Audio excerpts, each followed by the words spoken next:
Մի փոքրիկ աղջիկ կար, կարմիր գլխարկ անունով, ով սիրում էր իր կարմիր գլխարկը, որը նրան իր տատիկն էր նվիրել։ Եկեք ծանոթանանք, սա կարմիր գլխարկն է։ Նա բարի ու գեղեցիկ աղջիկ էր։ Տատիկի նվիրած կարմիր գլխարկը նա այնքան էր սիրել, որ երբեք գլխից չէր հանում։ Ամեն առավոտ արթնանում էր, հագնում կարմիր գլխարկը եւ անցնում իր գործերին, խաղում իր ընկերների հետ։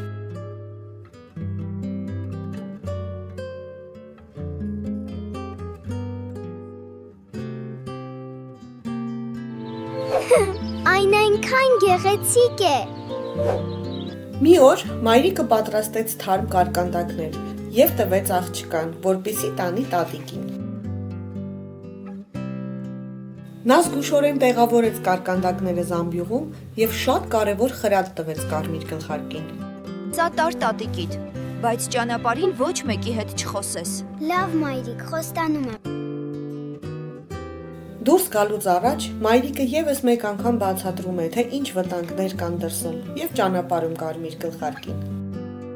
Կարմիր գլխարկը վերցրեց զամբյուղը ու ուրախությամբ դուրս եկավ արևոտ անտառի միջով։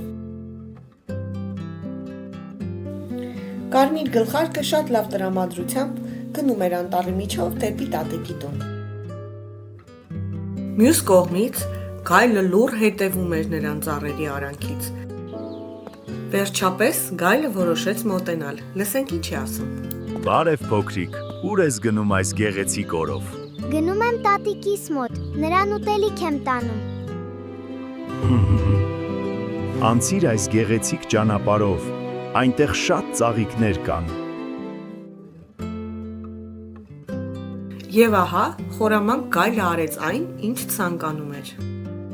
Եվ կարմիր գլխարկը ճանապարհ ընկավ։ Իրականում նա գնում էր երկար ճանապարհով, քանի որ գայլը նրան խաբել էր, բայց այդ մասին նա չգիտեր։ Կարմիր գլխարկն այնքան բարի էր, նա կանգնում էր եւ խաղում կենդանիների հետ, սիրում սկյուրիկներին։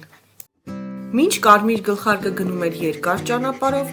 գայլն այդ ընթացքում գնում էր կարճ ճանապարհով, որպեսզի կարմիր գլխարկից շուտ հասնի տատիկի տուն։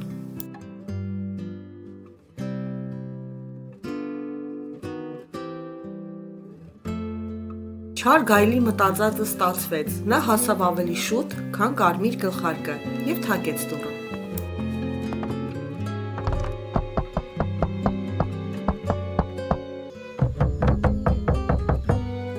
Կարմիր գլխարկն եմ, քո թորնիկը։ Սկզբում գայլը խոսեց իր բնական ձայնով, սակայն հասկանալով, որ տատիկը կճանաչի իրեն, նա որոշեց խորամանկել եւ ձայնը փոխել։ Աղջիկն եմ, տատիկ։ Բացիր դուռը։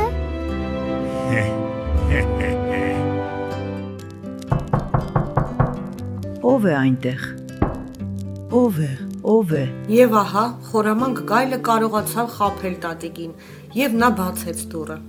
Չար գայլը հասավ իր ուզածին եւ պառկեց տատիկի փոխարեն, որպեսզի խաբի նաեւ կարմիր գլխարկին։ Եվ ահա, կարմիր գլխարկը հասավ տատիկի տուն։ Նա տեսավ, որ դուռը բաց է եւ մի փոքր զարմացած մտավ ներս։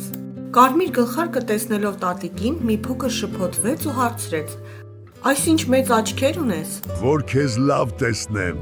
Իսկ ինչ մեծ ականջներ ունես։ Մա, որ քեզ լավ լսեմ։ Եվ կարմիր գլխարկը մի քիչ շփոթված հարցնում է. Այդ ինչ մեծ ատամներ ունես։ Եվ գայլը արդեն որոշում է ցույց տալ, թե ինքը ով է, եւ պատասխանում է, որ քեզ լավ ուտեմ։ Հենց այս պահին անտառով անցնում էր բարի որսորդը, նա ինչ-որ ձայն լսեց։ Միանգամից հասկանալով, թե ինչ է կատարվում, շտապեց օգնության։ Հիմա կմտածեք, իսկ գայլը ինչ էր անում։ Գայլը նստել ու պարծենում էր իր հաջողություններով, որ կարողացավ այդքան մարդու խաբել։ Բայց նրա բախտը չբերեց, բարի որսորդը ներս մտավ եւ փրկեց տատիկին ու կարմիր գլխարկին։ Մեծ շնորհակալություն։ Շատ շնորհակալ եմ։ Դե ինչ։ Ես գնամ։ Տատիկն ու կարմիր գլխարկը այլևս փրկված էին։ Նրանք շատ ուրախ էին, որ բարի որսորդը անցնում էր այդ տարածքով եւ օգնեց իրենց։